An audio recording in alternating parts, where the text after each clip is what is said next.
نون والقلم وما يسطرون ما أنت بنعمة ربك بمجنون وإن لك لأجرا غير ممنون وإنك لعلى خلق عظيم فستبصر ويبصرون بأيكم المفتون إن ربك هو أعلم بمن يضل عن سبيله إن ربك هو أعلم بمن ضل عن سبيله وهو أعلم بالمهتدين فلا تطع المكذبين ودوا لو تدهن فيدهنون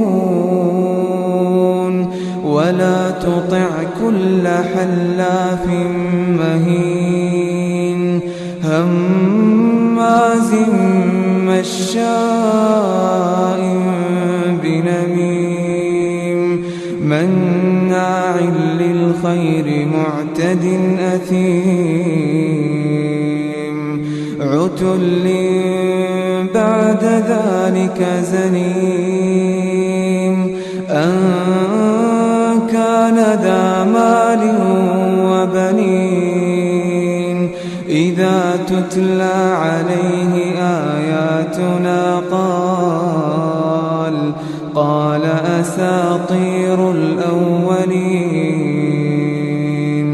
سنسمه على الخرطوم إنا بلوناهم كما بلونا أصحاب الجنة إذ أقسموا ليصرمنها مصبحين ولا يستثنون فطاف عليها طائف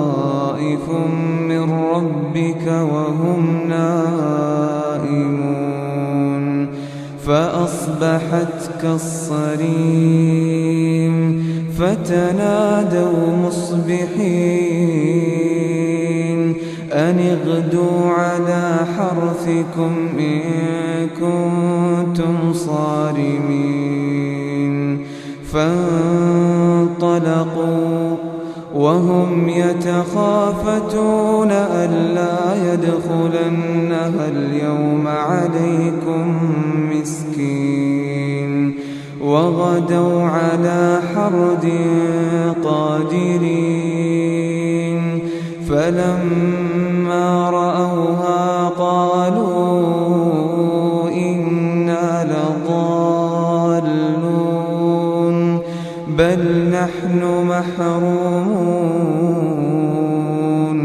قال أوسطهم ألم أقل لكم لولا تسبحون قالوا سبحان ربنا إنا كنا ظالمين فأقبل بعضهم على بعض يتلاومون قالوا يا ويلنا إنا كنا طاغين عسى ربنا أن يبدلنا خيرا منها إنا إلى ربنا راغبون كذلك العذاب ولعذاب الآخرة أكبر لو كانوا يعلمون إن للمتقين عند عند ربهم جنات النعيم أفنجعل المسلمين كالمجرمين ما لكم كيف تحكمون أم لكم كتاب فيه تدرسون إن لكم فيه لما تخيرون أم لكم أيمان علينا بالغة إلى يوم القيامة إن لكم لما تحكمون سلهم أيهم بذلك زعيم أم لهم شركاء فليأتوا بشركائهم إن كانوا صادقين يوم يكشف عن ساق ويدعون إلى السجود فلا يستطيعون خاشعة أبصارهم ترهقهم ذلة وقد كانوا يدعون إلى السجود وهم سالمون فذرني ومن يكذب بهذا الحديث سنستدرجهم من حيث لا يعلمون وأملي لهم إن كيدي متين أم تسألهم أجرا فهم من مغرم مثقلون أم عندهم الغيب فهم يكتبون فاصبر لحكم ربك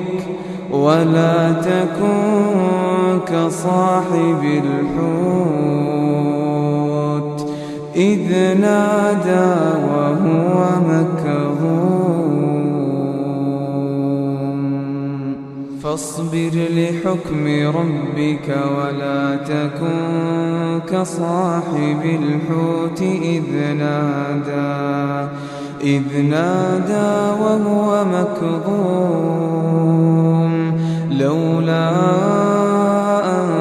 تداركه نعمة من ربه لنبذ بالعراء وهو مذموم فاجتباه ربه فجعله من الصالحين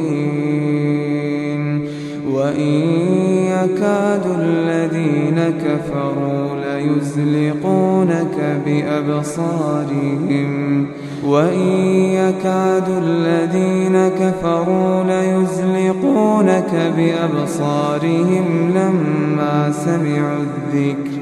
ويقولون إنه لمجنون